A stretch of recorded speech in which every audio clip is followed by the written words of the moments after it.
ہے کہ جب حضور مسجد نبوی سے باہر نکلتے ہیں تو آگے حضرت عمر و ابو بکر رضی اللہ تعالی عنہما کھڑے ہیں، چہرے کے اوپر عجیب اداسی ہے۔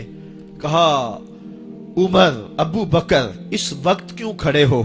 عرض کی حضور بھوک نے گھر میں ٹکنے نہیں دیا، ہم نے چاہا حضور کا چہرہ دیکھ لیں تو کچھ پیاس بجھ جائے، کچھ بھوک مٹ جائے۔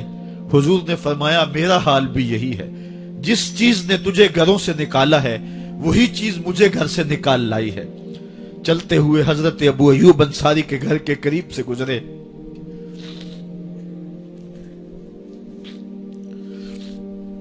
حضور کی خوشبو پا کے وہ باہر آ گئے۔ عرض کی بندہ نواز آج میرے مہمان نہیں بنتے؟ حضور نے کہا تمہاری مرضی۔ گھر لے گئے، چٹائی بچھائی، حضور کو بٹھایا، گھر والوں کو بکری کا بچہ ذبح کر کے دیا، کہا جلدی جلدی کھانا تیار کرو، میرے آقا کو بھوک لگی ہوگی۔ یہ کہہ کے واپس آئے، حضور کے پاس بیٹھے، نظر چہرے پہ پڑی تو گھبرا گئے۔ نکاحت کے آثار اتنے واضح تھے کہ سمجھ آ رہی تھی کتنے دنوں سے حضور نے کچھ نہیں کھایا۔ اٹھ کے باغ میں چلے گئے، کھجوروں کا خوشہ توڑا، حضور کے سامنے رکھا، کہا بندہ نواز جب تک کھانا تیار نہیں ہوتا یہ کھجوریں تناول فرمائیں۔ تھوڑی دیر کے بعد کھانا دسترخوان پہ لگ گیا، حضور سے عرض کی گئی حضور آئیں کھانا تناول کر لیں۔ حضور نے دسترخوان پر تشریف فرما ہو کر کے حضور نے کپڑا اٹھایا تو حضور نے جب دیکھا کہ کھانا ہے تو حضور نے ایک روٹی لی اور چند بوٹیاں اٹھائیں اور ایک خادم کو بلا کر کے کہا جاؤ ہمارے گھر دے آؤ، میری بیٹی فاطمہ کتنے دنوں سے بھوکی۔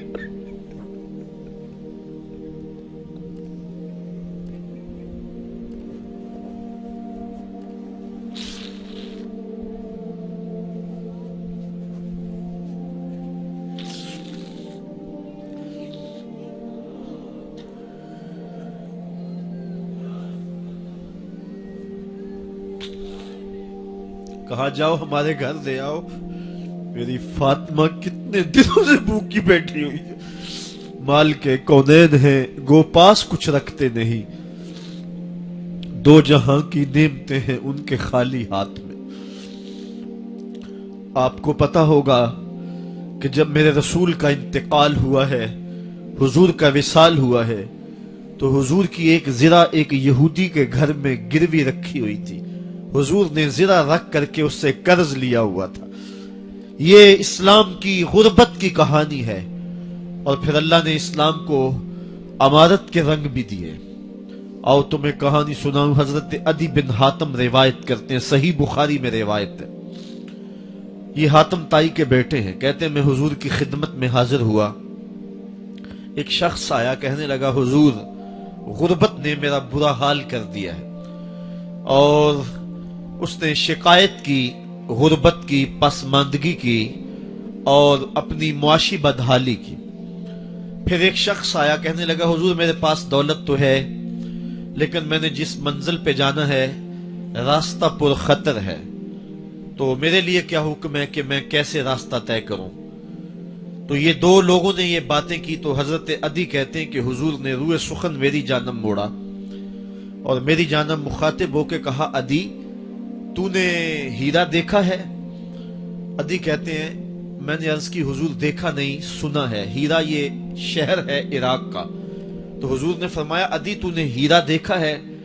میں نے کہا نہیں حضور دیکھا نہیں، اس کا تذکرہ سنا ہے۔ فرمایا عدی اگر اللہ تجھے زندگی کی مہلت دے تو ہیرا سے ایک خاتون چلے گی، تو اپنی آنکھوں سے دیکھے گا اور مکے تک پہنچے گی اور اللہ کے گھر کعبہ کا طواف کرے گی، اور اس کو ہیرا سے لے کر کے مکے تک اللہ کے علاوہ کسی کا ڈر نہیں ہوگا۔ کہتے ہیں کہ میں نے دل میں کہا کہ پھر بنو طے کے ڈاکو مر گئے ہوں گے جنہوں نے عرب کے اوپر روب ڈال رکھا ہے، تو وہ تو پھر ختم ہو گئے ہوں گے۔ کہتے ہیں میں ابھی سوچ ہی رہا تھا کہ حضور نے مزید میری حیرت میں اضافہ کرتے ہوئے کہا عدی اگر تجھے اللہ نے زندگی کی مہلت دی تو تو دیکھے گا کہ کسرا کے خزانے تیری جھولی میں ہوں گے۔ تو اس دور کی سپر طاقت تھی۔ میں نے کہا حضور کسرا بن ہرمز हुजूर ने फरमाया हाँ किसरा बिन हुरमज। कहते हैं कि हुजूर ने फिर फरमाया दी अगर तू जिंदगी पाई तो तू वो दिन भी देखेगा कि एक शख्स ज़कात की रकम लेकर के, ज़कात की चांदी लेकर के, ज़कात का सोना लेकर के निकलेगा और उसको कोई ज़कात का मुस्तहिक ही नहीं मिलेगा। हजरत अदी बिन हातिम कहते हैं कि फिर मैंने वो मंजर अपनी आंखों से देखा कि हीरा से एक खातून चली और मक्के तक पहुंची और अमन ऐसा था कि उसको अल्लाह के अलावा किसी का डर नहीं था।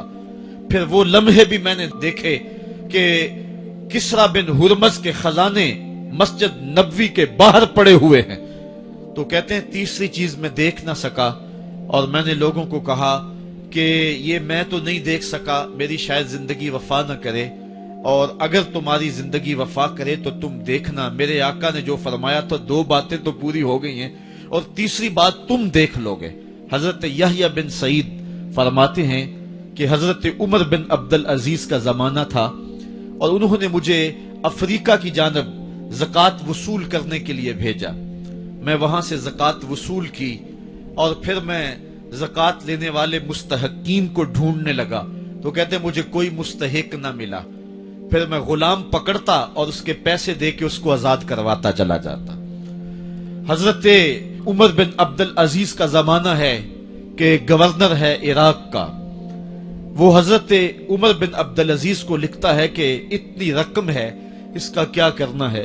तो उमर बिन अब्दुल अजीज कहते हैं रकम लेके यहां ना आना, वहां इराक के लोगों में बांट दो, जो ज़कात के मुस्तहिक हैं उनको तकसीम कर दो।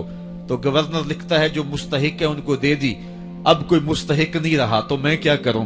तो हजरत उमर बिन अब्दुल अजीज कहते हैं जो मकरूज हैं उनका कर्ज उतार दो। तो कहते हैं कि हाँ कर्ज भी मैंने उतार दिया है, रकम फिर भी बच रही है, क्या करूं। तो हजरत उमर बिन अब्दुल अजीज ने फिर लिखा जो शख्स शादी करना चाहते हैं उनका हक मेहर अदा कर दो। मैंने कहा कि वो भी कर दिया है, रकम फिर भी बच गई, अब क्या करूं। तो हजरत उमर बिन अब्दुल अजीज ने मुझे लिखा कि जो गैर मुस्लिम हैं जिन्होंने टैक्स दिया हुआ है, जितना टैक्स दिया है उससे दुगने पैसे उनको कर्जे में दे दो और उनको कहो जाओ इसका कारोबार करो, खेती बाड़ी करो, और साथ उन्हें यह भी कह देना कर्ज की फिक्र ना करना और ज्यादा इसमें परेशान ना होना, जब दे सकोगे दे देना। ये दौर भी फिर इस्लाम ने देखा और ये घड़ियां भी देखी जब चिथड़े पहने हुए थे, जब पैबंद लगे लिबास पहने थे, जब पेट में डालने के लुकमा भी नहीं था, अल्लाह का दीन उस वक्त भी गालिब था। और जब गलियों के अंदर रेशम बिखरा हुआ होता था, कोई उठाने वाला नहीं था, दीन उस वक्त भी गालिब था। दीन का गालिब होना या ना होना इसका ताल्लुक जो है वो मालो दौलत से नहीं है।